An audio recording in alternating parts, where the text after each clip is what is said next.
Bible-ka waxa uu ina barayaa Ilaah inuu yahay mid waxa kale oo uu ina barayaa in Ilaah isu muujiyay dadka isagoo isticmaalaya Masiixa tanina waa qiso nololeedkii Ciise oo laga soo xigtay Injiilka Quduska ah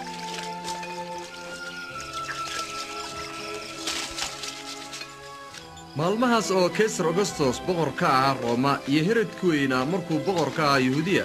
ilaa waxa uu soo diray Malag Jibriil inuu booqdo bikrad joogtay magaaladii Nasaareed oo bikradda magaceedu waxa uu ahaa Maryam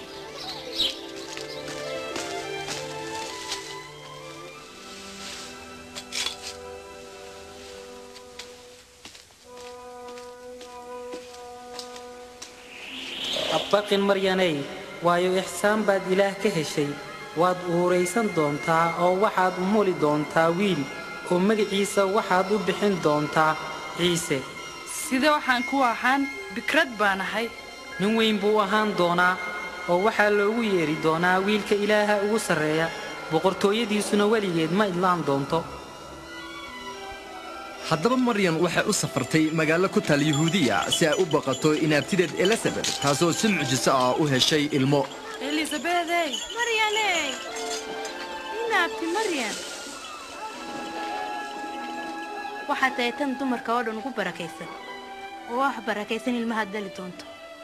waayo mar alla markaan maqlay salaantaada ilmihii uurkayga ku jira farxad la boodbooda naftaydu waxay weynaysay Rabbiga oo ruuxeygana wuxuu ku faraxay Ilaahay badbaadiyayga hadda kadib kurmaa oo dhan waxay ugu yeeri doonaan tan barakaysan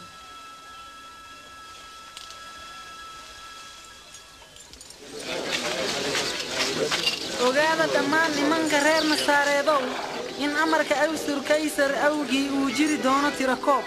oo khuseeya dhammaan dhulalka Galiile iyo Yahuudiya ragga oo dhan waa in ay iska diiwaan galiyaan magaalooyinka iyo caasimadda ay awoowayaashoodii hore ku dhasheen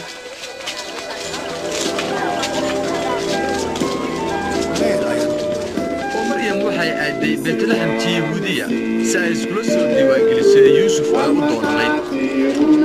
laakiin iyagu kama aysan helin Beetlehem meel ay ku degaan arbeekada kaliya oo heli karaan ayaa ahayd xero xooleed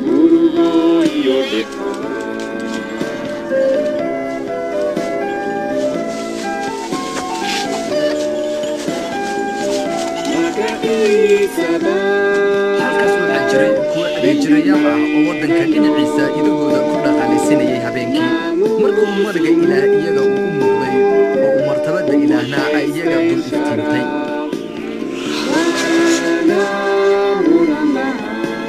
maanta waxaa magaalada Daawud ku dhashay badbaadiyeena Masiixa Rabbiga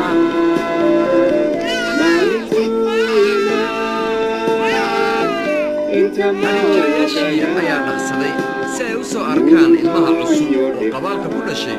oo iyaga ayaa ugu horreeyay cid aragta oo way faafiyeen warka wanaagsan iyo dhalashada badbaadiyaha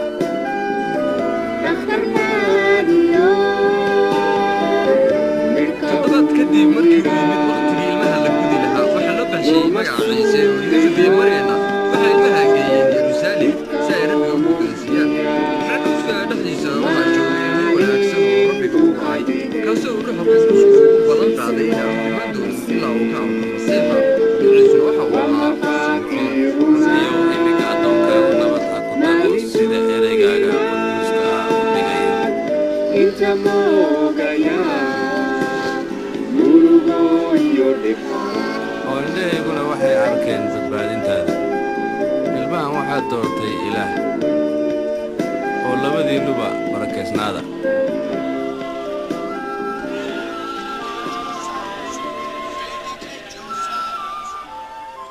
oo markay iyagu dhammaysteen dhammaan shaqooyinkoodii sida uu dhigayay sharciga Muuse waxay ka tageen Yeruusaalem oo ku laabteen Nasaareed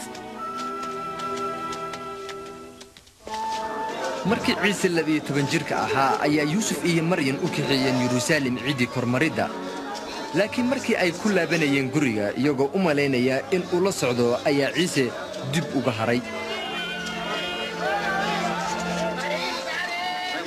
waxay ku laabteen magaaladii iyagoo isaga raadinaya oo maalintii saddexaad ayay ka heleen macbuudka isaga oo la fadhiya macallimiinta iyo odayaasha ayaa ilmahan dhalay su'aalahan weydiinaya wuxuu ka yimid nasaret waxaana u malaynay inuu annaga na raacay fadlan u cafi ku isaga maqlay waa yaabeen